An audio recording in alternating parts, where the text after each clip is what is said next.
Hey, Scott Jordan and Mark Warner here for guess what? It's Jancast. Jancast number 171 for Thursday, June 20th, 2024. Mark, we're in the 20-year anniversary currently of Jancast, and we won this award in 2005. This is the 2005 ISSA Innovation Award for Business Services and Training category.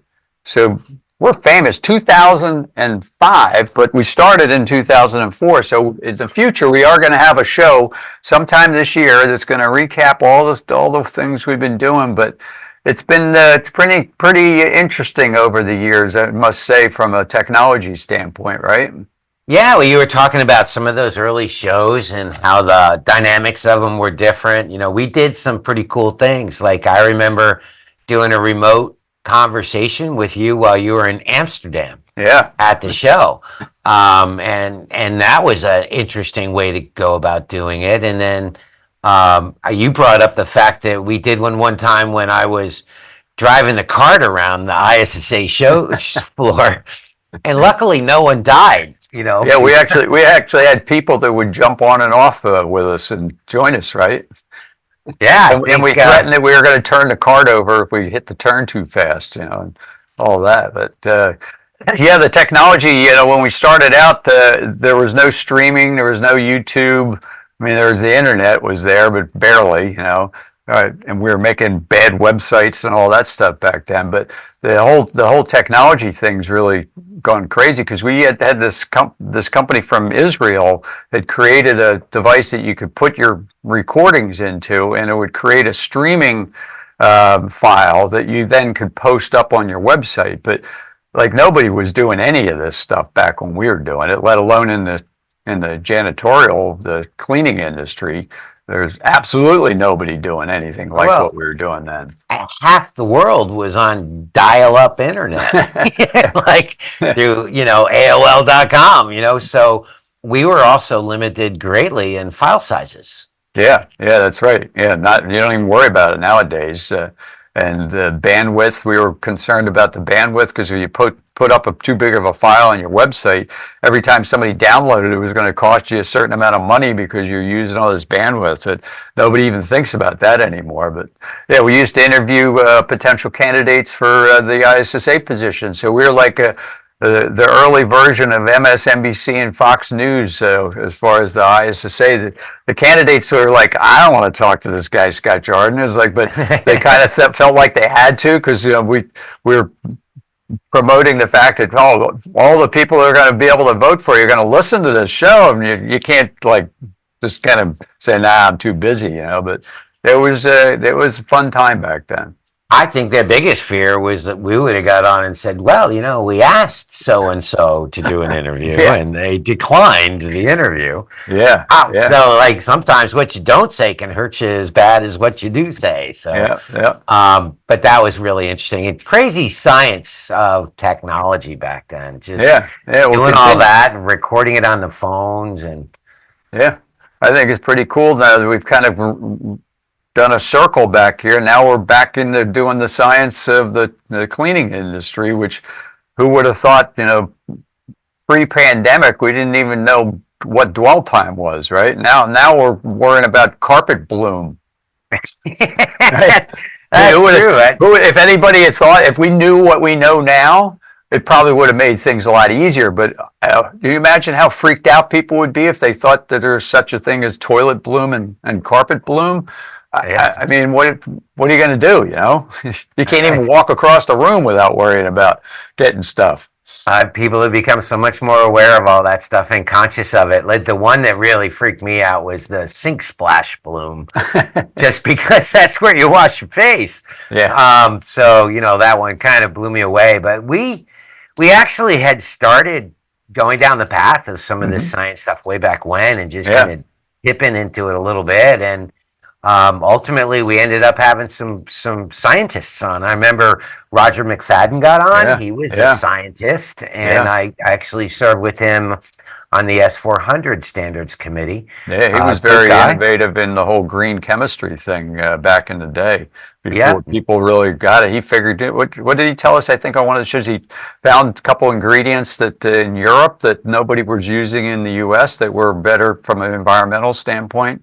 That was, really interesting show. We'll reference what the number is for some of these, but yeah, I mean, we've got some heavy hitters so far. And his whole conversation really related to that side of it, which was the Hmm. green technology. And then we had Dr. Gavin McGregor Skinner on, and Yep. that was really at a time when we were all reeling from what is this thing, this SARS-CoV-2? What is this COVID-19? Actually, if you remember, when we interviewed him, it was probably more about Howie Mandel than anything else. You remember whatever happened to that program? Just Yeah, somebody, yeah. maybe the funds ran out. I don't know. It seems. Well, What happened to Howie? I haven't heard him on the ISSA feed lately. I guess. no, he's probably spending all his time doing the TV show. Yeah, yeah, You know, the I can't think of the name of it, but yeah. Americans Got Talent, isn't that it? One of AGT? those. Yeah, yeah, Yeah. yeah. Yep. And then we had Graham Dick on. He was Hmm. the chair of the S410 Infection Control Standards Yep. Committee, and he talked about science as well. And we had John Hill on. He talked about the Hmm. science of the software programs that was being used with the ground-based robotics. Yep.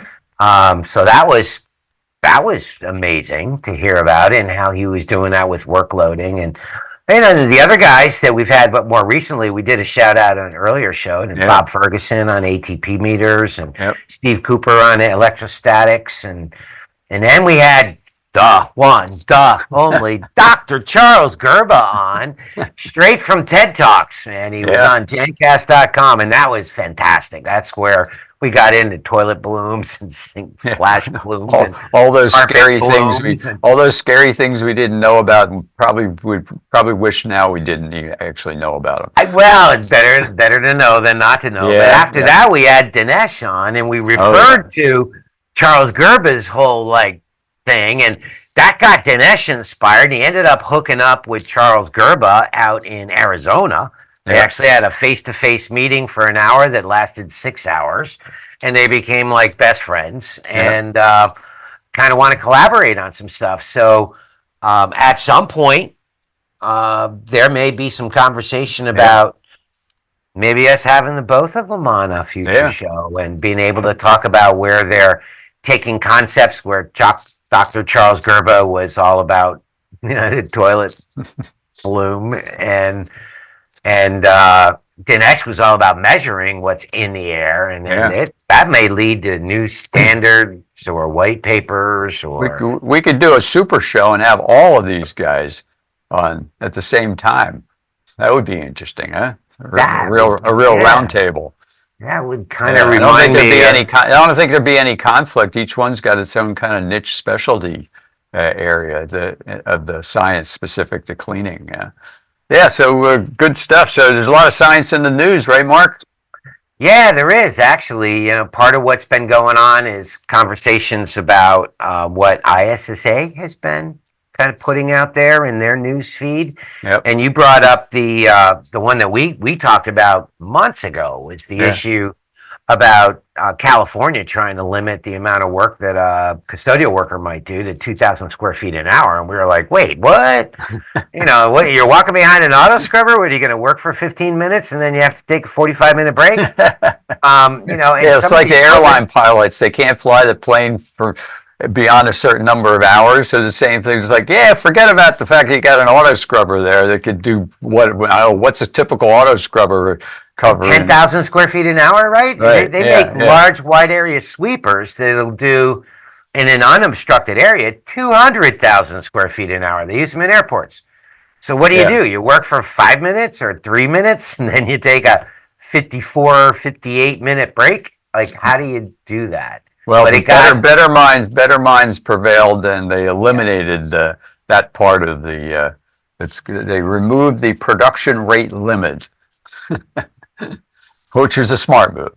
Yeah, and I get where they were coming from. They're trying to watch out for the worker and make sure the worker isn't getting overworked. But Yeah, not there's that a that's a big great. difference. Like when you're digging a hole, you can dig a hole with a shovel, or you can dig a hole with a steam shovel, right? Right. Or automated equipment. It'd be a big difference. In Yep. fact, I'd rather be the one running the steam shovel rather than the guy with the shovel because I'd be sweating less, right? So Yeah. technically, higher productivity doesn't have to come along with making somebody work harder. Right. And I think that's what they were trying to do is protect the worker, like for fear that people are pushing them to work harder and exert more and sweat more and all that. And it technically, with modern equipment, they can get much, much more done and work easier. Yeah. So maybe a couple of those auto scrubber companies talk to the right person in their lobbying effort to change that. But either way, it's no longer in there. So smarter minds prevailed, right? Well, what's interesting is, the next thing that popped up was the version 5 update to the U.S. Green Buildings Council's LEED program, Yeah. Leadership for Energy and Environmental Design. And ISSA and the industry in general took some issue with the version 5 update. And part of that was kind of like this thing we're talking about in California. The new version really doesn't address things like the equipment or the chemicals. Hmm. In the early versions, you could attain as much as 35 to 40% of your points Wow. if you could document that you were working with products that were uh, environmentally preferred, or if you were working with equipment that had met certain requirements regarding being environmentally benign or increasing productivity or whatever. And they have lowered that whole pocket down to being only worth a couple Why do you think? points. Why do you think they devalued the chemical part as much as they did? Well, I think the people that were involved with doing it may not have necessarily come from the cleaning industry. Hmm. And being involved with the cleaning industry, we all know that it's all about arts and sciences. We spend all our time on Jancast talking about the arts and sciences, the cleaning and Yeah. disinfection, and all that goes into it, and all the study it takes to really master it. And if you talk to somebody that's not in the cleaning industry, their answer is, wait, what? Who can't clean? My kids clean. Because they don't know what they don't know. And they don't realize how much goes into being a professional in this industry. And I think that's kind of what happened here. I think the people that make up the LEED program and even the Well Buildings program are primarily people involved with architecture, Yeah. builders, and they're not necessarily well schooled in the arts and sciences of cleaning. So I think that's what kind of happened. Well, yeah. Back in the day, I mean, quite a while ago, architects were putting buildings together that had like custodial closets that you couldn't even put a bucket into, right? And I thought that was one of the good things that came out of the whole lead thing is it kind of said, hey, you're going to design this building, give us some facility for cleaning, right? Well, I had the opportunity to speak at a New Jersey School Buildings and Grounds Association show, and this was a couple of years back. And part of that conversation had to do with custodial closets too, Scott. And Mm-hmm. the idea that, we know our dads told us if you can't afford to maintain it, you can't afford to own it. Well, the Yeah. same can be said about a building. That if you aren't building some way to care for it, you're Yeah. going to lessen its lifespan. It's not going to last as long as you thought. And part of the conversation is whose fault is that? Is it really the cleaner's fault if they aren't giving the adequate resources in terms of space and water source and Yeah. the ability to store equipment? Is it really their fault if it doesn't last as long as it's supposed to? Or is some responsibility, you know, partially the way it was designed? Yeah. If it didn't provide the ability to maintain it. And that conversation had led a number of architectural firms and builders to reach out to me saying, Cool. where can we get some guidance on this? Because you made a really good point, and we don't want somebody saying to us that, it was our fault. We didn't really build the resources into the building for Yeah. someone to take care of it. So that might be something that we see coming up down the road. I know the segue to LEED is like the Well Buildings program, Yeah. and that is very much aimed at builders and architects and new construction. and their kind of big issue regarding new construction is making sure that although not everything we do when we're building something or even cleaning something is particularly great for the environment, the idea is let's make sure it's not doing anything negative to Yeah. the Yeah. environment, right? So the terminology of green and all that is kind of morphed more into terms like environmentally preferable because Hmm. it does less damage in the process of doing what it does, like building a Yep. building or pouring cement or whatever, or even cleaning. And beyond that is the term that's kind of new to all of us is the term environmentally benign, meaning Hmm. that it is accomplishing everything that needs to be done. Not everything that needs to be done is going to make Mother Nature go woo woo, but we want to make sure we're not doing things that are damaging to the environment or Right. far less so down the road. Think about even things like odor control or whatever. There's some aspects of that where you're taking out eliminating or killing Yeah. bacteria that causes odor. But that is, an environmentally benign approach. Yeah. You can't say Mother Nature's going, oh, booyah, yay. So the idea is getting real. Like, what is the true aspect? Is we're not Yeah. damaging the planet, but we do have to do things like build buildings and clean them. So that's kind of where Well Buildings has been going. And the other thing that I got out of the Well Buildings program, Scott, was they put less of an emphasis on some of the third party green certification requirements. Hmm. In some cases, really referring to the fact that they're looking for technical data sheets or even internal memorandums that reference the fact that there has been an effort to make products and here's how we made this product be environmentally preferable or environmentally benign. And Yeah. some of that's being accepted by some folks, even though it's not necessarily third party. Ultimately, could somebody turn around and say, well, we need it to be third party? Sure, they could. That's why, organizations like Green Seal and Safer Choice Yeah. exist. But it's interesting how it kind of took the pressure off requiring all that third party stuff with that Yeah. well built. Yeah. And then you were telling me, and you blew me away with the whole conversation about the EU, what's happening Oh in yeah. Europe.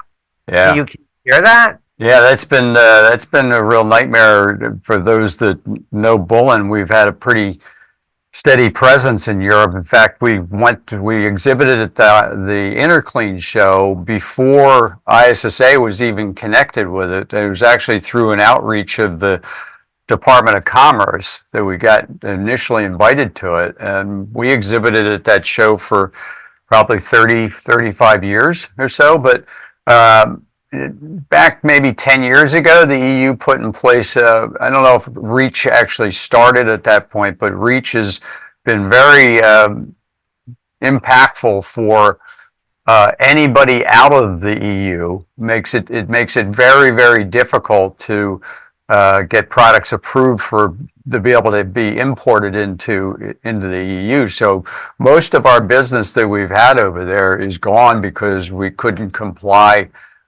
unless you actually had a physical presence in the EU. You had to go through all kinds of hoops and everything. So unfortunately, it's a big change in the industry. So if you're in Europe and you make products in Europe, that's great. I don't think we have something similar to that in the U.S. other than the EPA, which there's a whole bunch of discussions we could have about the difference between EPA's protocol for testing products and what you and I see all the time, saying our product is approved in the UK. You can use the same thing in the United States, right, Mark? I mean, we get that all the time. It's like, no, it doesn't work that way. Right, right. But I don't think it's stopping anybody from shipping product into the U.S. It's just the false claims can't be made or claims that aren't substantiated under our protocol. But yeah, the EU is kind of unfortunately kind of killed off most of our chemical business over there. It's a shame.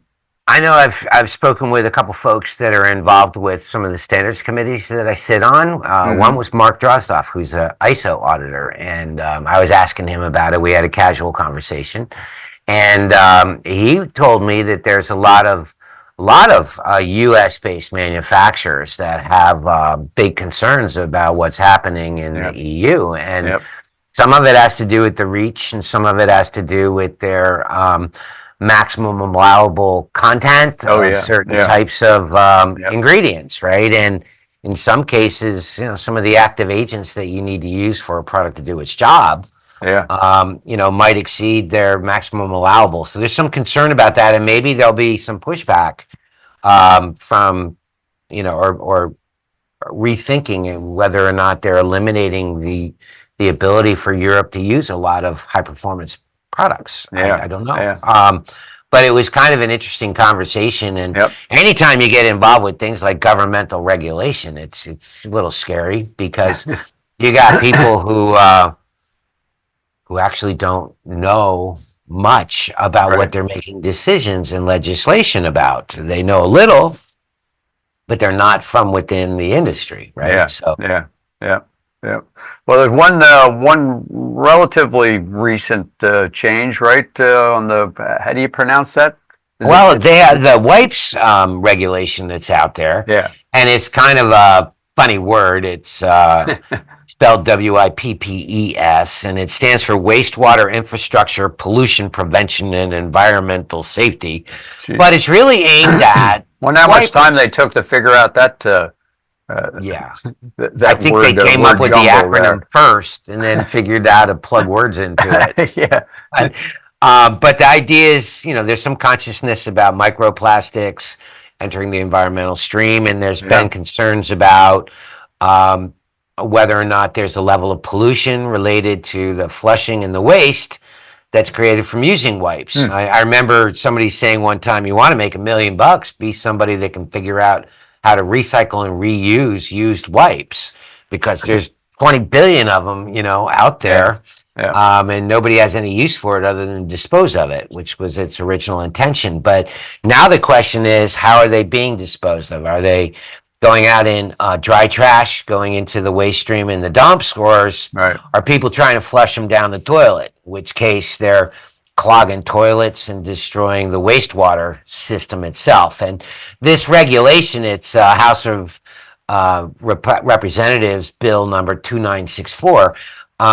It's kind of taking a focus a little bit on what's happening to the wastewater stream Mm-hmm. and whether or not it's having a negative impact on what communities are trying to do to process their wastewater. And that's kind of the start of the whole conversation about, whether or not we really want them entering our environment, whether it's through the wastewater or whether it's through the landfills. So, interesting to me that there's a lot of debate about wipes. Scott, Yeah. you and I remember back when COVID first hit, wipes were really highly desired because Yeah. they were pre-treated to the right amount, and it made it convenient to wipe surfaces down 100 times a Yeah. day. But everybody's kind of taking a fresh look at it. Like maybe that wasn't, at the time, maybe it was serving a great purpose, which was disinfecting. But on the Right. other end of it, did we cause any damage in the Well, and process? specific to the disinfectant, we know because back then, everybody was trying to buy wipes and you couldn't get them or whatever. And most chemical products, just a broad statement there, but most chemical products that are used with wipes have to be used with a plastic type material wipe versus cellulose, which cellulose would be more environmentally friendly, but cellulose impacts certain chemicals, like in the case of a quaternary disinfectant. We've done the testing. You put a wipe cloth in a certain solution of a quat-based disinfectant, and within seconds almost, it's no longer effective as a disinfectant because the cellulose will cancel out the quat. I don't remember what the name is. There's a name for that, right? Clot binding. Clot binding. Yeah, yeah, yeah. So that's why all the wipes are using these plastic materials because you don't have that issue with the clot binding. Yeah, yeah, Yeah, so wipes, I think, is going to be something that's going to be in the news for quite a yeah, while. Like, yeah, I'm not sure where this is going to end up, but I do think there'll be a lot of science related to this. And I also expect, Scott, that many of our avid Jancast.com listeners are actually scientists in the arena of wipes. that's And they right. say, hey, I'd love to offer some counterpoint or some in-depth investigative research on that topic Yeah, because we don't know what we don't know, but we are seeing what's in the news, and That's our job here at Yep. Jancast.com. So if you're a scientist out there that's listening to this show, watching this show, reach out to us. We'd love to have you on. Well, hey, Mark, we're kind of going over on our time, so I think we covered a lot of stuff. Do you want to close out with anything in particular? Yeah, with a final thought is, and we talked about this a little bit earlier, Yep. is maybe bring in some more of these scientists that we've had engaged in the Yeah. past. Yeah. Do some upcoming shows, and so that I think might happen, especially as it relates to things like Dr. Gerba and Dinesh Wadhwani talked about, Yeah. and that had a lot to do with HEPA filters and 0.3 microns and Yeah. and certain pathogens that are at 0.1 microns. And what does that mean? What does it mean? Yeah. So I think that's going to end up being a neat show in the future, Scott, and I look forward to it because We could get the electrostatic spray guys talking to the indoor air quality guys, because it's not all about does your sprayer work. It's like I'm spraying this stuff, and the indoor air quality guys you're spreading it all around. So that would be a good show. it really would. And actually, tied into that whole comment is the fact that it's been documented that the mere act of cleaning stirs things up and kicks it up into the air. Like, so the mere act of cleaning can actually have a negative effect, and you might have to wait a couple minutes. Yeah, that was a very cool insight that they came. I won't forget that one. Wait 12 minutes after cleaning to have everything precipitate. So that's show number 170. Listen to show number 170. So, well, thanks for tuning in, everybody, and thank you, Mark, for joining me again in another Jancast. All these years, right? Who would have thought? Yes, we've built up such a customer base of or listener base. Yeah, we're trying to amp the game up every show. Yep, you got it. Okay, thanks, everybody. See you later.